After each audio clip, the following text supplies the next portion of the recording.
नमस्कार दोस्तों, तो आज हम हमारे जो शिव डीजे है उसके नीचे वाले स्पीकरों की डिज़ाइन बनाएंगे। तो ये जो स्पीकर है नीचे वाले इसकी डिज़ाइन बनाएंगे, और ये ऊपर जो देव डीजे है उसका ऑलरेडी वीडियो देखा आपने। तो ये डिज़ाइन की मार्किंग कर ली हमने। ये इसका नाम शिव डीजे है, तो इसका शिव का सिंबल बनाया है यहाँ पर। और पीछे से दिखा दूँ आपको हमारी गाड़ी। ये जो गाड़ी है उसके बक्से ऑलरेडी रख दिए हमने। ये बक्से 12-20 की गाड़ी होने वाली है ये देखिए। और पीछे का जो बम्पर है वो भी पलड़ लगाएंगे, अभी उसकी भी कटिंग करनी बाकी है।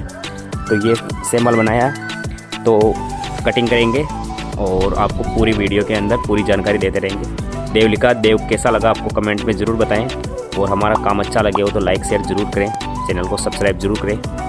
तो बनाते हैं डीजे की डिज़ाइन।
डिज़ाइन जो कट के कंप्लीट हो चुकी है। और ये नीचे वाला जो स्पीकर की डिज़ाइन हमने बनाई थी भगवान शिव के ऊपर आधारित है ये, और डीजे का नाम भी शिव डीजे, इसीलिए ये डिज़ाइन बनाई है हमने। तो ये डिज़ाइन आपको कैसी लगी, अच्छी लगी हो तो लाइक शेयर जरूर करें और हमारे चैनल को सब्सक्राइब जरूर करें दोस्तों। मिलते हैं किसी अन्य टॉपिक अन्य जानकारी के साथ, तब तक के लिए आप सभी दोस्तों का धन्यवाद।